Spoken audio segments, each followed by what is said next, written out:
বাংলাদেশে এখন সর্বোচ্চ আলোচনায় 10 জুন এই দিনই এশিয়ান কাপের বাছাই পর্বে ঘরের মাঠে খেলতে নামবে বাংলাদেশ দল। একই সঙ্গে হামজা চৌধুরীর প্রথম হোম ম্যাচ এবং সামিত সোমের অভিষেক ম্যাচ হয় এই ম্যাচের মাহাত্ম্য অনেকটাই বেড়ে গিয়েছে। এছাড়াও দলে থাকছেন ফাহমিদুল ইসলাম, এর বাইরেও আরও কয়েকজন তারকার দলে থাকার সম্ভাবনা রয়েছে। আর জামাল, তারিক, মোরসালিন, রাকিবরা তো রয়েছেনই। সবাই যখন বাংলাদেশকে নিয়ে আলোচনায় ব্যস্ত, তখন আমরা আলোচনা করতে চাই প্রতিপক্ষ সিঙ্গাপুরকে নিয়ে। দক্ষিণ পূর্ব এশিয়ার দেশ সিঙ্গাপুর ফিফা র্যাঙ্কিংয়ে রয়েছে 161তম স্থানে। সাম্প্রতিক পারফরমেন্স অবশ্য তাদের কিছুটা ব্যাকফুটে রেখেছে, কারণ শেষ 6 ম্যাচে তারা পায়নি একটিও জয়ের দেখা। নেপাল, ভিয়েতনাম ও থাইল্যান্ডের কাছে হারের সঙ্গে ড্র করেছে হংকং ও মালয়েশিয়ার সঙ্গে। তারপরও দলটির সক্ষমতা ও সম্ভাবনা নিয়ে সন্দেহ থাকার কথা নয়। সিঙ্গাপুরের কোচের দায়িত্বে রয়েছেন অভিজ্ঞ জাপানি কোচ সুতোমো ওগুরা। প্রায় বছরখানেক ধরে তার অধীনে খেলছে সিঙ্গাপুর। এর আগে জাপান জাতীয় দল, এরপর জাপানের বেশ কয়েকটি ক্লাবে সহকারী কোচের দায়িত্বে ছিলেন তিনি।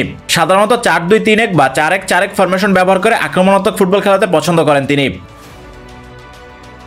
নাম্বার 9 পজিশনে একজন টার্গেট ম্যান রেখে উইং থেকে গতি দিয়ে প্রতিপক্ষ রক্ষণে ভাঙন ধরানোর চেষ্টা থাকে দলটির। এর পাশাপাশি দলটির খেলায় মিডফিল্ড দখলে রেখে পাসিং ফুটবল এবং প্রয়োজনে লং বলে খেলার বিকল্প পরিকল্পনা থাকে। খেলোয়াড়দের গতি ও শারীরিক সক্ষমতা সিঙ্গাপুরের শক্তির বড় জায়গা। তবে শেষ কয়েক ম্যাচে তাদের রক্ষণের দুর্বলতা দেখা গেছে। শেষ 6 ম্যাচে 10 গোল হজম করা সেটারই প্রমাণ দেয়। তবে সাম্প্রতিক সময় সেভাবে নিজেদের মেলে ধরতে না পারলেও দলটিতে রয়েছেন বেশ কয়েকজন দুর্দান্ত ফুটবলার। রক্ষণে দলটির বড় ভরসা লিওনেল তান। সিঙ্গাপুরের ক্লাব লায়ন সিটি সেলর্সে খেলেন তিনি। সিঙ্গাপুর জাতীয় দলের হয়ে 21 ম্যাচ খেলে রক্ষণ সামলে 3টি গোলও করেছেন। তার সঙ্গে রয়েছেন আরেক অভিজ্ঞ defender Safwan Baharuddin. Malaysian club Selangor এফসির অধিনায়ক তিনি। সিঙ্গাপুরের জার্সিতে 120টি আন্তর্জাতিক ম্যাচ খেলেছেন 33 বছর বয়সী এই তারকা ডিফেন্ডার। রক্ষণ সামলে করেছেন 13টি গোল।